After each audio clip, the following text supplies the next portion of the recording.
The man who apologizes with actions, never with words. There is a word that many Gen X men have never once said out loud to the people they love most, not because they don't feel it, but because it feels almost physically impossible to produce. The word is simple. 2 syllables. I'm sorry. And yet for a certain kind of man, saying it directly can feel more difficult than almost anything else he's ever been asked to do, harder than fixing a roof, harder than working a 60-hour week, harder than carrying grief silently for years. So instead, he apologizes the only way he knows how, through action, quietly, without ever naming what he's doing. The wise observer has seen this pattern so many times, it deserves its own careful attention. The morning after an argument, his wife wakes up to find her car has been washed, gas tank filled, the interior vacuumed until it looks brand new. Nothing is said about the fight from the night before. He simply hands her the keys, mumbles something about the weather, and goes back to whatever he was doing. She understands, eventually, what the car wash actually meant. It took her years to learn the translation, but now she reads it instantly. This is his apology, delivered in soap and elbow grease instead of words. To understand why direct apology feels so threatening to him, it helps to look, once again, at where this generation of men came from. Many grew up in households where saying, "I'm sorry," wasn't simply difficult, it was actively discouraged, treated as weakness, treated as an admission that could be used against you later. A father who never apologized himself, who saw an apology as surrender rather than repair. A culture, both at home and in the wider world, that equated masculinity with never backing down, never admitting fault out loud, never giving anyone the satisfaction of seeing you concede. For a boy raised in that environment, apologizing verbally wasn't just uncomfortable, it carried genuine emotional risk.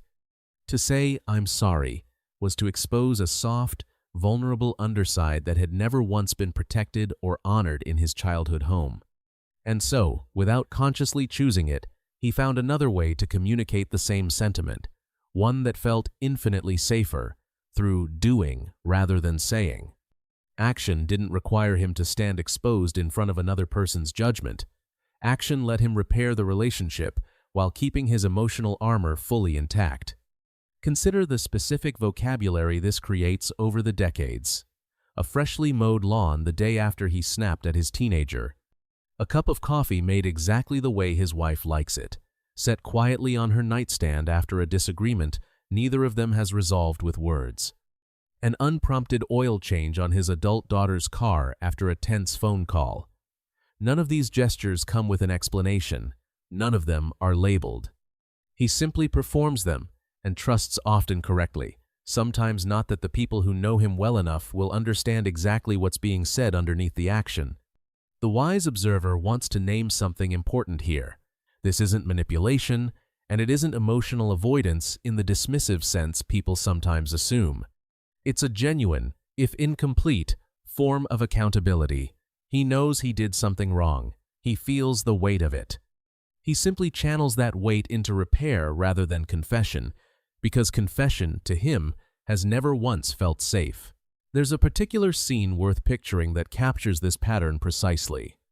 A father snaps at his son during a stressful week, words sharper than he intended, the kind of moment that lingers uncomfortably in a house long after it's happened. The father doesn't bring it up again. He doesn't sit his son down for a conversation.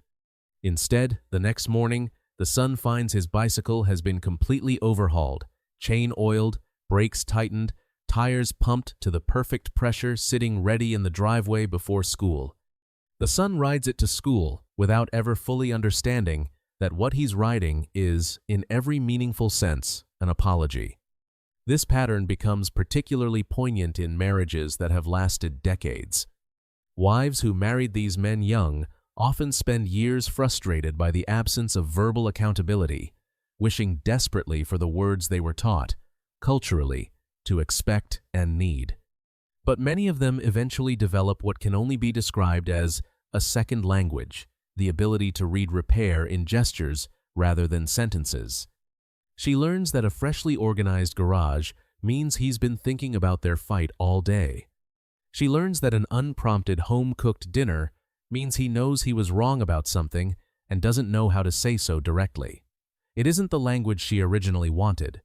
But over enough years, many women in these marriages learn to find genuine tenderness in it anyway. It's worth noting, too, how this pattern intersects with his relationship to his own emotions in the moment right after conflict. Where many people feel an urge to talk something through immediately, he often feels the opposite urge to physically move, to do something with his hands, to convert the discomfort of conflict into productive motion. This isn't him running from the problem entirely. In his own internal logic, doing something useful for the person he hurt is the problem being addressed, just not in the format anyone else was taught to expect. There's a genuine cost to this pattern that deserves honest acknowledgement.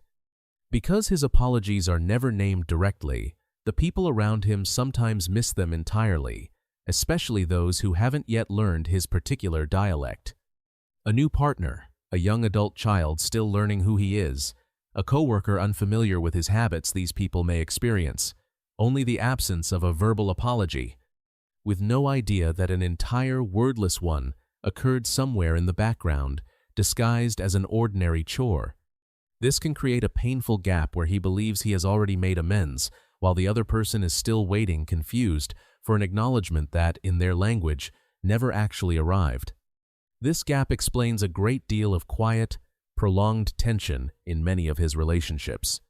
He genuinely believes the matter has been resolved after all. He fixed the fence, he washed the car, he did the thing. Meanwhile, the other person is still replaying the original hurtful words in their head, waiting for some acknowledgement that never comes in the form they're listening for. Neither person is wrong about what apology should look like. They're simply speaking two entirely different dialects of the same underlying language, and neither one has been taught to translate for the other. The wise observer wants to point out something tender buried inside this pattern, something easy to miss if you only focus on what's missing. The fact that he does anything at all in response to conflict rather than simply withdrawing, rather than pretending nothing happened, is itself meaningful. Many men from difficult, emotionally silent childhoods learned only the withdrawal half of this equation, never the repair half. The fact that he consistently, reliably shows up with some form of amends, even a wordless one, suggests something was working correctly underneath all that silence. He still, on some level, understood that harm requires repair. He simply never learned that repair could also include speech. There's also something worth saying about how this pattern shifts, sometimes later in life. Many men in their late 50s and 60s, especially after losing a parent or an old friend, begin to feel the limitations of this wordless language more acutely. A father who dies without ever hearing a verbal apology for old wounds.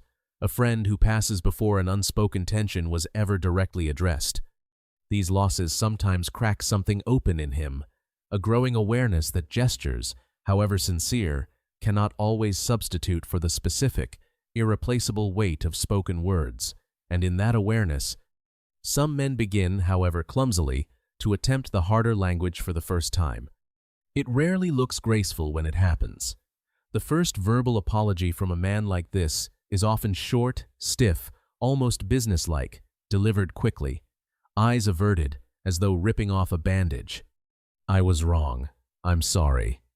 4 words, spoken with visible discomfort, immediately followed by a subject change or a task to escape into. But for the person receiving it, especially someone who has waited years for exactly those words, the brevity rarely matters. What matters is that the wordless language finally found, if only once, a translation. There's a particular irony worth naming in how selective this pattern can be. The same man who cannot bring himself to apologize verbally to his wife may, in certain rare circumstances, apologize almost too easily to strangers. A quick, "sorry," muttered reflexively after bumping into someone at a grocery store, an automatic apology to a waiter for a mistake that wasn't even his. These small, low-stakes apologies cost him nothing, because there's no real emotional exposure attached to them. It's only when the apology matters, when it's owed to someone whose opinion of him actually shapes his sense of self-worth, that the words suddenly become impossible to produce. This selective difficulty reveals something important about what's actually happening underneath the silence.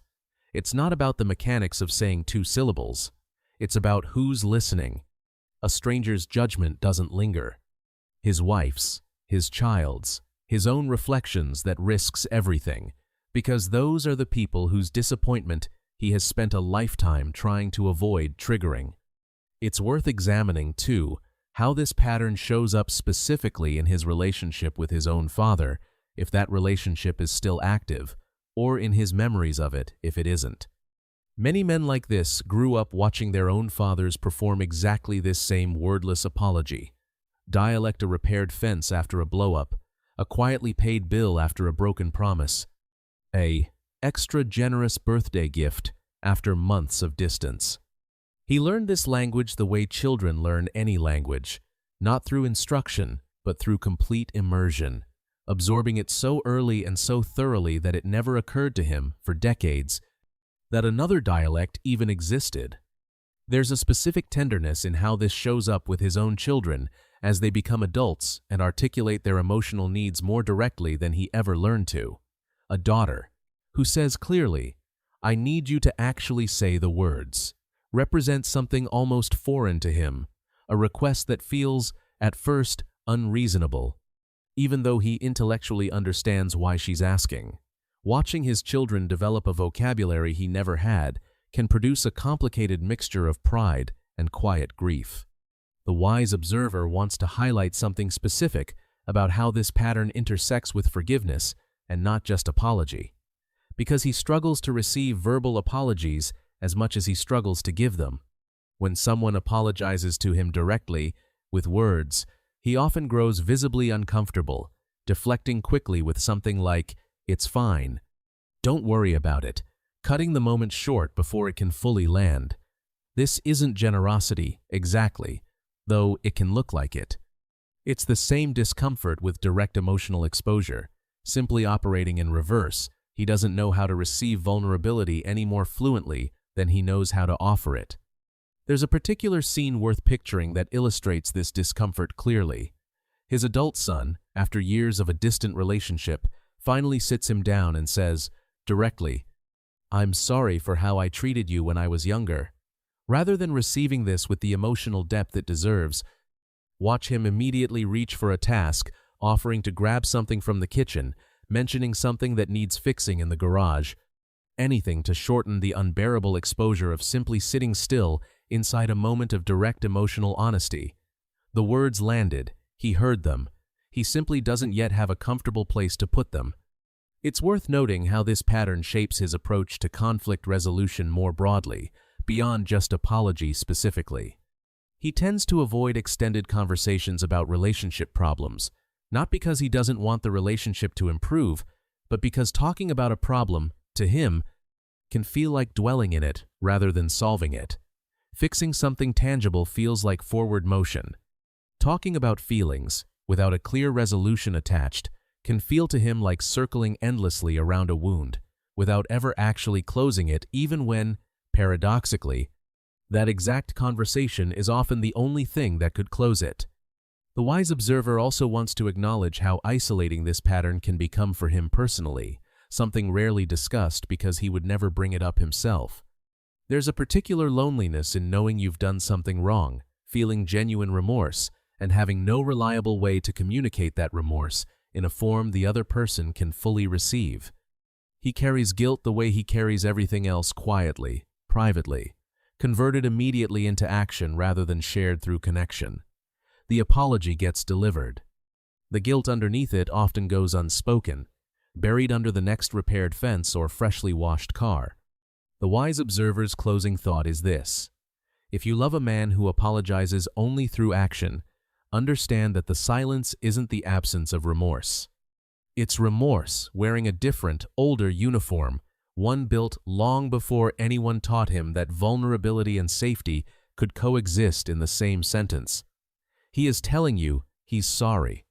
He's just telling you in the only fluent dialect he was ever given, written in car washes and quiet repairs and freshly cut grass. And the kindest thing anyone can do is learn to read it while also, patiently, leaving room for the day the words finally, however awkwardly, arrive too.